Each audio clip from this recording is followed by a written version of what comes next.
Madame la Présidente, honoré Président des Chambres et chers collègues, je tiens avant tout à exprimer au nom du Parlement de la République démocratique du Congo ma profonde gratitude aux Nations Unies et à l'Union interparlementaire pour l'organisation de ces importantes assises. En notre qualité de représentants du peuple et de gardiens de ses aspirations, il nous revient de surmonter la tension du repli sur soi pour insuffler un nouvel élan de la gouvernance mondiale. C'est en cela que la diplomatie parlementaire constitue un levier essentiel pour revitaliser le multilatéralisme.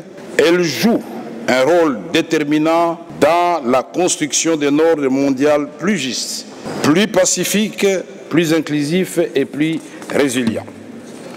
Honoré Président et chers collègues, la situation de la République démocratique du Congo illustre de façon emblématique l'urgence et la pertinence de la diplomatie parlementaire renforcée, engagée au service de la paix et du dialogue entre le peuple. Hélas, au moment même où je m'adresse à cette auguste assemblée, la situation sécuritaire à l'est de mon pays demeure extrêmement préoccupante.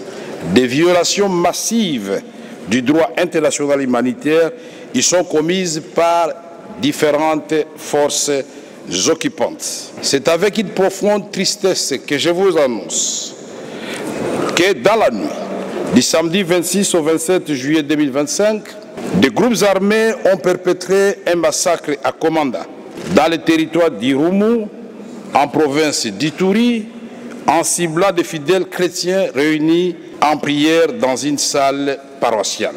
Cet acte d'une violence inqualifiable illustre une fois de plus les souffrances endurées par les populations de l'Est de la République démocratique du Congo depuis plus de 3 décennies, dans un conflit qui a déjà causé près de 10 millions de morts et 7 millions de déplacés. Un véritable génocide oublié. Nombreux sont ceux qui, comme nous, estiment que la diplomatie parlementaire peut et doit être mobilisée pour favoriser un règlement juste et durable de cette tragédie.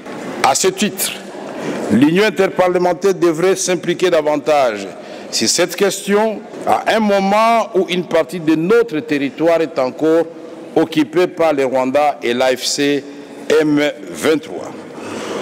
Aujourd'hui, à Genève, ville symbole des droits de l'homme, je vous invite à vous joindre à la voix du peuple congolais pour condamner sans équivoque ces crimes odieux commis contre des civils innocents. Mes chers collègues, malgré les pertes et la charge historique que nous ressentons, notre pays, à travers le leadership de son président, Félix Antoine Tshisekedi Tshilombo, a fait le choix courageux de la paix avec notre voisin, le Rwanda. Une paix juste, sans toutefois renoncer à sa souveraineté et encore moins à la justice et à la réparation. La conclusion des processus de Washington et de Doha suscite beaucoup d'espoir dans la perspective de restaurer la paix dans la région des Grands Lacs et de créer des conditions d'une prospérité partagée. Honoré Président et chers collègues, l'engagement de la République démocratique du Congo pour la paix dépasse le cadre du conflit entre le Rwanda et mon pays. Je voudrais réaffirmer notre volonté sincère de renforcer nos liens naturels de coopération et de cohabitation pacifique avec l'ensemble de nos voisins, y compris la Zambie, Madame la Présidente. Ce que nous recherchons, c'est de faire taire le fracas des armes du Sud-Soudan au Sahel, du Niger, place au grondement des tracteurs de nos champs et au ronronnement des machines industrielles dans nos zones économiques. Ce que nous souhaitons, c'est libérer nos jeunes et nos femmes de l'angoisse de la guerre et du terrorisme afin qu'ils participent pleinement à la prospérité de notre pays et de l'émergence de notre continent dans un monde plus juste et plus pacifique. Que Dieu bénisse cette assemblée et que le peuple de nos pays se retrouve aussi béni. Je vous remercie.